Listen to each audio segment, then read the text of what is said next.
Hello. അപ്പോൾ വീട്ടിൽ ചെറിയൊരു ചടങ്ങ് നടക്കുകയാണ്. ചിന്നുവിൻ്റെ പെണ്ണ് കാണൽ ചടങ്ങാണ്. ഫസ്റ്റ് ടൈമാണ് കേട്ടോ അവർ കാണാൻ വരുന്നത്.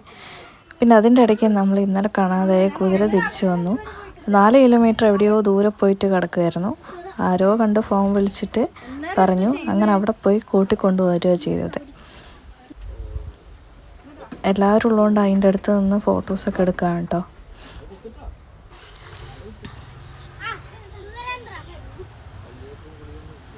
അങ്ങനെ അതൊക്കെ കഴിഞ്ഞ് ഒരു 10 മണിയാകുമ്പോൾ അവരെത്തുന്നതാണ് പറഞ്ഞത്. അപ്പോൾ ചിന്നു റെഡി ആവാൻ തുടങ്ങുകയാണ്.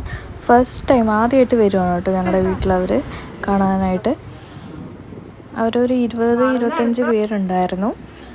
അപ്പോൾ നമ്മൾ വീട്ടിൽ നിന്ന് അടുത്തുള്ളവരും ബന്ധുക്കളും മാമനും മാമിയും കണ്ടുവരുന്നൊക്കെ ആൾ വന്നായിരുന്നു.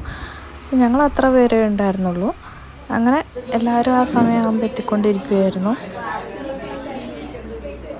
ഇതിൻ്റെ ഇടയ്ക്ക് ഞാൻ പോയിട്ട് അവർക്ക് വേണ്ട ജ്യൂസും ബേക്കറിയും ഒക്കെ സെറ്റ് ചെയ്ത് വെച്ചു. എന്നാൽ പിന്നെ വരുമ്പോൾ അങ്ങ് എടുത്ത് കൊടുക്കുമല്ലേ വേണ്ടുള്ളൂ.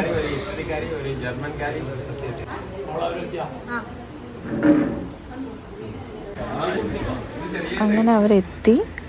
മാമൻ പോയി കൂട്ടിക്കൊണ്ടു വന്നു. ആ പച്ച ഇട്ടാണ് ചെക്കൻ. ചെക്കൻ്റെ പേര് ജിത്തു അല്ല ജിത്തു എന്നാണ് വിളിക്കുക.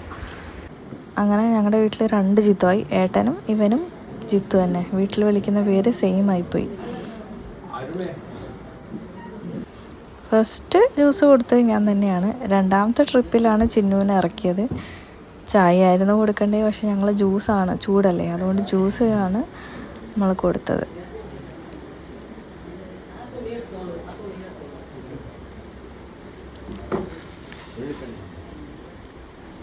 പിന്നെ ബേക്കറി എന്തൊക്കെയോ ഉണ്ടായിരുന്നു.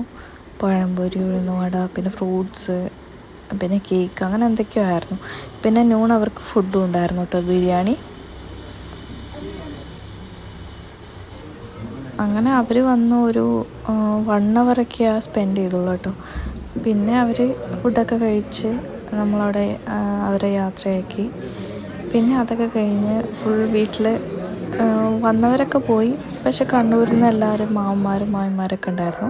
അപ്പോൾ രാത്രിയുള്ള കലാപരിപാടി തുടങ്ങി. എല്ലാവരും പിറ്റേ ദിവസം ചെക്കൻ്റെ വീട് കാണാൻ പോകുന്നതുകൊണ്ട് എല്ലാവരും സൗന്ദര്യ മത്സരത്തിലായിരുന്നു. മുൾട്ടാനെ മുൾട്ടി വെച്ച് തേച്ച് പരക്കിയിട്ടുണ്ടായിരുന്നു. ഒരാൾ ഇട്ടപ്പോൾ എല്ലാവരും ഇട്ടു. അതാണ് ഉണ്ടായത്. പിന്നെ അതിൻ്റെ ഇടയ്ക്ക് മാളുവിൻ്റെ വക എനിക്കൊരു ഹെയർ സ്റ്റൈൽ പരീക്ഷണമൊക്കെ ഉണ്ടായിരുന്നു.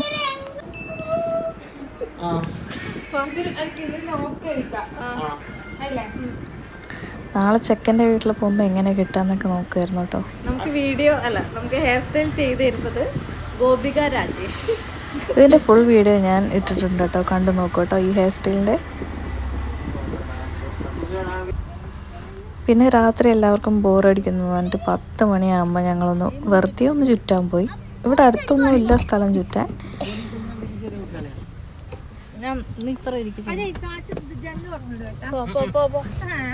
നമ്മൾ ഭാരതപ്പുഴയുടെ അവിടെ ആ പാലത്തിൽ കയറി നിൽക്കുക ചെയ്ത് കേട്ടോ. അങ്ങോട്ടാണ് ഈ പോകാൻ ഉദ്ദേശിക്കുന്നത്.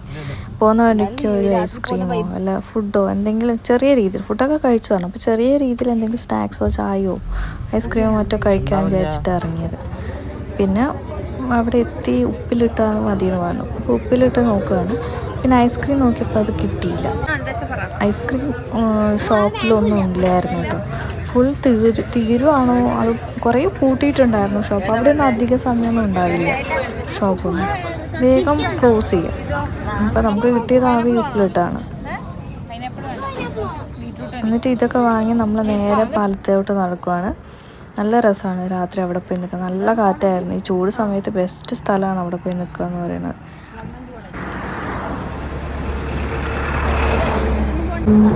അവിടെ നിന്ന് അപ്പുറത്തെ പാലത്തിലോട്ട് ട്രെയിൻ പോകുന്ന ഇങ്ങനെ കാണാം.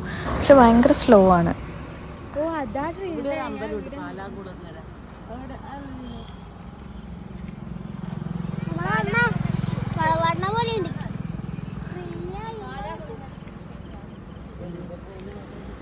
അങ്ങോട്ടും ഇങ്ങോട്ടും തെറ്റൂലല്ലോ.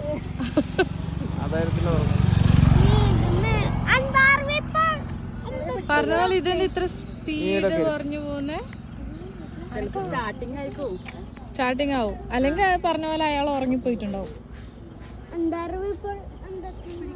അല്ലെങ്കിൽ നിർത്താൻ പോകുന്നില്ല. അപ്പോൾ എല്ലാവരും കൂടെ ഉള്ളതുകൊണ്ട് നല്ലൊരു ദിവസമായിരുന്നു. കസിൻസും മാമാരും മാമാരും ഒക്കെ ആയതുകൊണ്ട് നല്ലൊരു എന്താ പറയുക നല്ലൊരു വൈബായിരുന്നു.